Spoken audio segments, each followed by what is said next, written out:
Hello? You sure y'all paying y'all's bills? Cause this phone don't work. It's been 40 years since you originated Axel Foley, 30 years since you last played him. How easily do you slip back into him? I mean, do you have to go through any sort of process? Do you have to revisit yourself in that role, or is he just always in there? Well, when you're in your 60s, you don't slip easy into shit. You know, you slip it easy into nothing. In fact, you try to do the least amount of slipping as possible. but especially when it's shit. Yeah, exactly.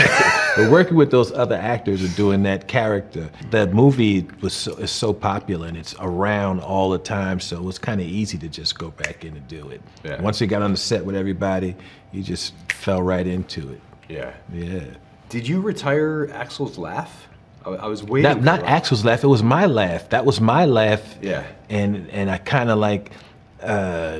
In the 80s, I was like, I don't want to be known for a laugh. I started noticing people would do an impression of me. They'd be like, if somebody was doing an impression, that's all they did was they'd laugh. They'd be Eddie Murphy and go, and the audience would go, ah, that's it, that's him. And it was like, hey, you know what? I'm gonna stop laughing like that. I forced myself to stop laughing, which is really an unnatural thing. Like you laugh, it's like, okay, I have to stop laughing like that. And now I don't laugh like that anymore. It was the impressions. The impressions and just they were making too much of it. Even still, if you say do an impression, they'll do that laugh. They'll talk like me and they'll talk like the donkey. If you say do Eddie Murphy, they talk, hey, how you doing? And it's like that's not me. Especially anyone of a certain generation, like the young, they do that. Yep, yeah. I mean, I told my kids I'm interviewing Eddie Murphy today. Ooh, and the donkey from Shrek. The donkey from Shrek. And then they said, make sure he does the laugh, Dad.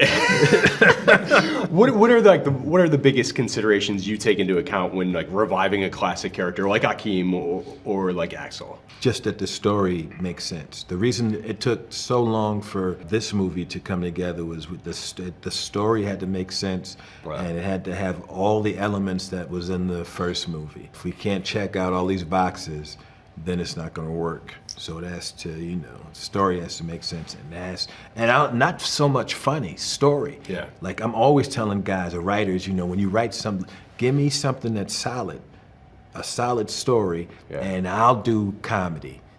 I'll make it funny. The original Beverly Hills Cop script is not written funny. It was a Sylvester Stallone action movie. Right. I think he went and did a movie called Cobra. That was Beverly Hills Cop.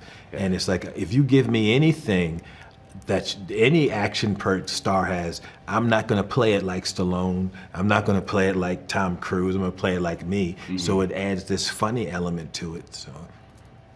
So when I'm having somebody write something, it's always give me solid story. And inevitably, they always go off and write goofy, funny stuff. And I'm like, no.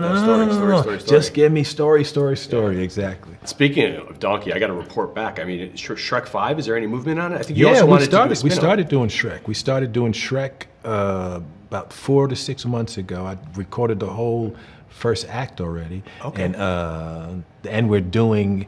After the Shrek, we're doing a Donkey movie, just Donkey. Yes. Donkey's got his own movie. Yes. Donkey got his own movie. So you've been in full donkey mode recently. I'm in full donkey. I'll be full donkey mode in about a year. Yeah.